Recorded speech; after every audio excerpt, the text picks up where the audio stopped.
And there is a moment where we can predict when that's going to happen to a person. So the resistance that typically takes place with a person is that they're afraid of the unknown. They'd rather hold on to their suffering. They'd rather hold on to their insecurity. They'd rather hold on to their bad habits than take a chance and possibility, because the body is not comfortable in the unknown. That's why we feel uncomfortable when we change. But that place where you feel uncomfortable, that unknown, that void, that is the perfect place. In the last month, people do supernatural things. Well, heal themselves from very serious neurodegenerative diseases, create objects out of nothing. I wouldn't be saying it if it wasn't. So our advanced students are working diligently in understanding the science behind how that's possible, and then at the same time, giving them the opportunity to do it. And we've had many people actually dimensionalize an object. Now, it doesn't appear right in front of them when they finish, but it appears in a very short amount of time by the time the event is over. And the objects that they choose are not objects that are common, they're somewhat uncommon. So, yeah, and much, much more. We've made scientific history in the last 4 years, over and over again. And the cool thing about it is that people were just common people like you and I. That's point number one.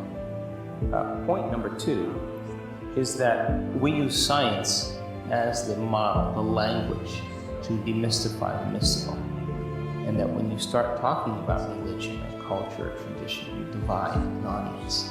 So we use the scientific model to help people understand by combining quantum physics with neuroscience and epigenetics and everything else, but in an easy way, a really simple way. So then once they understand it, we put them into the experience. And once they see Graziella stand up and say, I just had this amazing experience, the next person sitting next to you is going to say, well, she looks a lot like me. She's not a monk or a nun or a minister or an academic or a scholar or a famous person. She just looks just like me.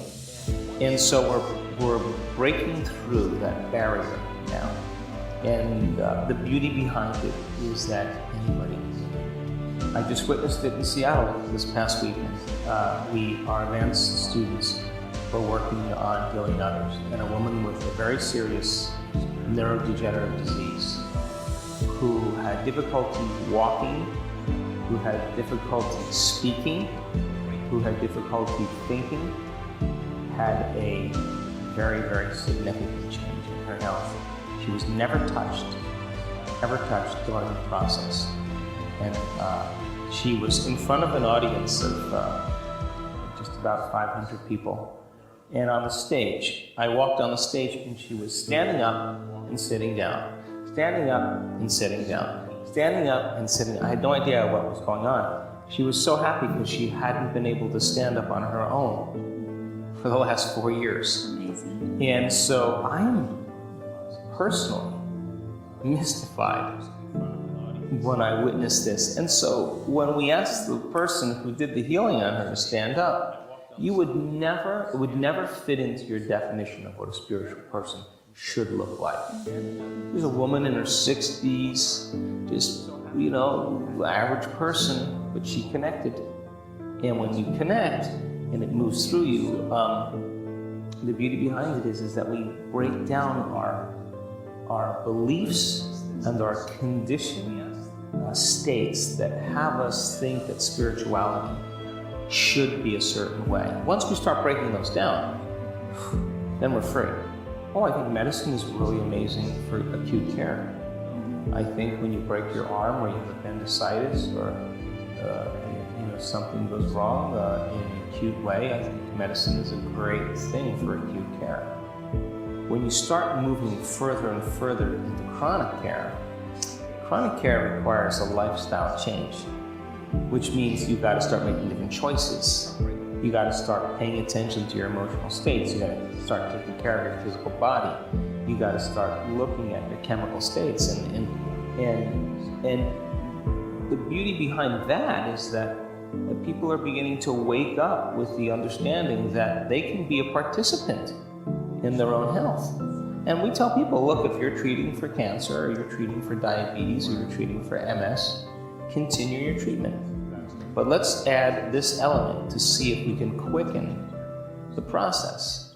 And let's take measurements. Every 3 months, let's take a measurement. Let's see what your body looks like. Let's measure your blood. Let's do a radiographic study. Let's measure something.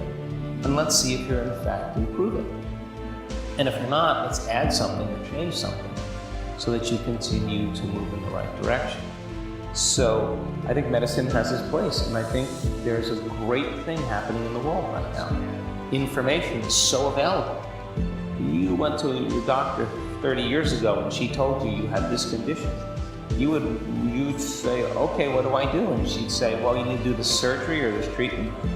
And of course, you'd sign on the dotted line and you'd get the surgery. Fast forward to today, you get a diagnosis, everybody goes home and gets on the internet because of technology and they research their condition. They come back to their doctor knowing as much about that condition or the alternative treatments as their doctor. And they say, I want to try this, and the doctor says, well, that's not going to work, or I don't know anything about that. And they say, really? It's time to find a new doctor. So people are taking their power back because you don't need an authority to get answers any longer, whether it's a priest, whether it's a teacher, whether it's a doctor, a governor. You can get information on your own, and that begins to empower people. So, but this is a time in history where it's not enough to just know. This is a time in history to know how. And so there's a division. There are people clinging to the old models. That's normal. But more and more people are stepping out into this understanding because they have a greater level of awareness. And a greater level of awareness means they begin to look at more possibilities. Take time out of your busy life to invest in yourself. When you invest in yourself, you invest in your future. Number 2, before you open your eyes every morning, sit up and ask yourself this question. Who am I going to present to the world today? What is my greatest version, my greatest expression, my greatest ideal of myself that I could be today? And begin to become conscious of your unconscious thoughts. Notice them, become aware of your automatic habits. Look at the emotions that you live by every single day. The more conscious and familiar you become with them, the less unconscious you become. The word meditation means to become familiar with. And then sit down and decide what thoughts you do want to empower and fire and wire in your brain. What behaviors you do want to demonstrate and rehearse them in your mind. The research on rehearsal shows that you begin to install the circuits in your brain. You prime your brain ready for the day. Your brain looks like it's already in the experience. And then decide, I'm not going to get up from this meditation or my morning until I feel in love with life, until I feel abundant, until I feel worthy, until I feel empowered, invincible, free, caring. And when you begin to feel it, it's that emotion then that begins to become more familiar to you as well.